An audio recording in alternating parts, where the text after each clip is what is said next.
Hello everyone, it's GoomySwag back here, and I'm here to assist all of you people with the wonderfully complicated world of the 4-day method in Pokemon Sword and Shield. This method has been asked of us many times, and we're here to fully explain it the absolute best we can.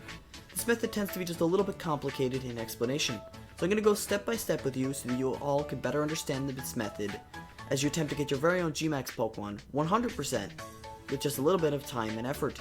Using this method is just a little slower than standard resets with dens, but ends up saving thousands of hours getting legit shiny Gmaxs without using third-party software. With all that out of the way, let's get started with this guide. With the intro out of the way, I'm going to better explain exactly how to do the 4-day step method perfectly well with just your purple or red beam. However, the first step to getting started is much longer than the second step. It involves you checking each one of the first 4 seeds to make sure nothing is shiny. So with that, let's get this out of the way. Go into the den of your first one, hit don't invite others, and check the Pokemon. Then, if not shiny, reset. Well, wait a second here while we check this out. Gengar is not shiny. Now we're going to go back into the game. It's going to take a minute.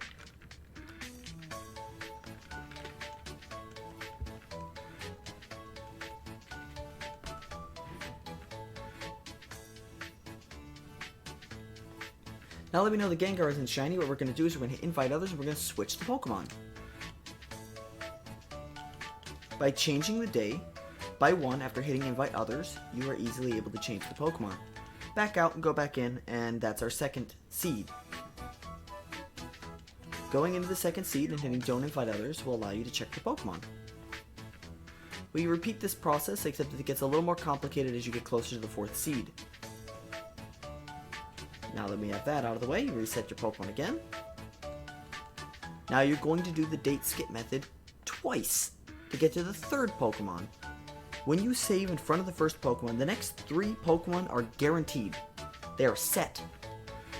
If one of those Pokemon lands in the shiny seed, it will always be shiny in that seed. But only the 4th and onwards can be random Pokemon for the shiny. So we're going to go in, invite others.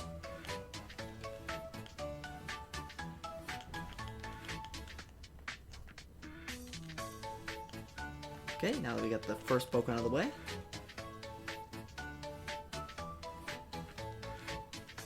and the second Pokemon, we will check the 3rd Pokemon.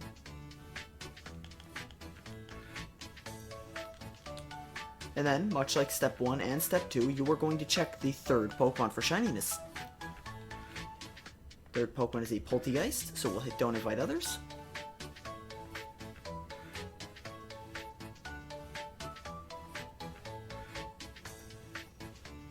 Because it's not a shiny, we will reset, and we're going to check the final and 4th Pokemon. After you have checked the final 4th Pokemon, this step becomes a lot less time consuming. So we'll do that, we'll get that out of the way, and we'll move on to the next part, the easier part in my opinion of this method.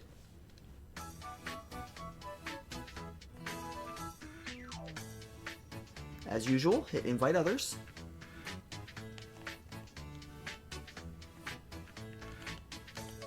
Change the date. Leave the den. Second den, invite others. Change the date again.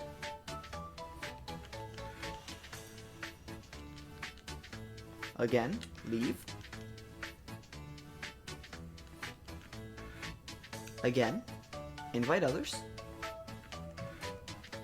We're changing the date for the final time in this part of the method.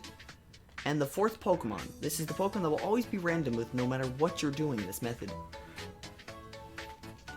And the 4th Pokemon is another Poltegeist. So with this one, we will do the exact same thing. We're going to check and reset. Because now that we have checked all 4 Pokemon, you can safely say that there is not a single Pokemon that you would have missed. Not a frame that you would have missed for a shiny. With that out of the way, we can now begin the actual method to the 4-day guide. With the hard part of the way, I can finally introduce you guys to the easy part of the 4-day den method. First, go into the den that you just checked all 4 Pokemon in. The first Pokemon, doesn't matter what it is, you will invite others. You will skip over the first Pokemon because you already checked that the first frame is not shiny. You will go in, and you will skip forward by 1. You are going to do this every time you check the 4th Pokemon in the sequence, which is the random Pokemon that can be shiny. So because the second Pokemon is a Corsola, you will now save in front of the Corsola, which is your second Pokemon made into the first Pokemon. Then you will follow the standard method. Move past the first.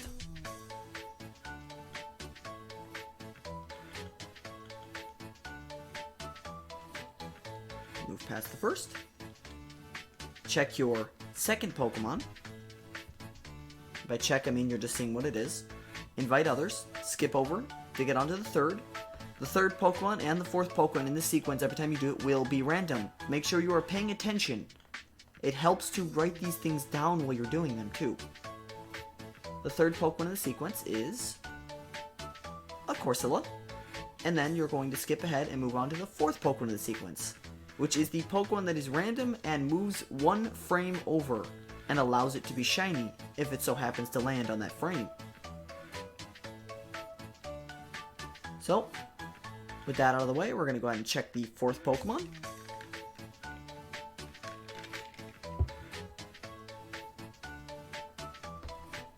Which is not shiny, so we're going to reset.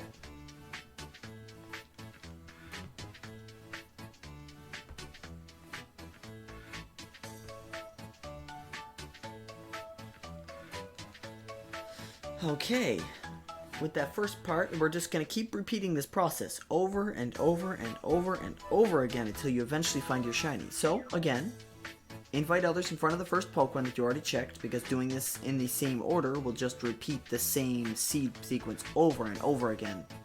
And even though the 4th Pokemon remains random, it'll never be shiny.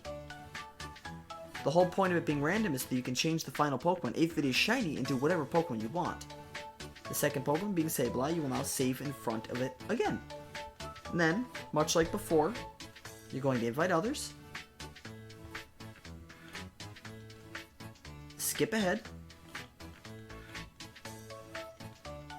On to the second Pokemon.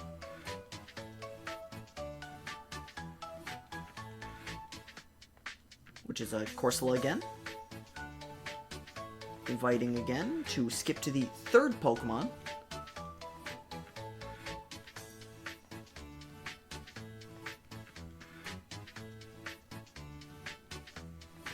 Which is another Corsola.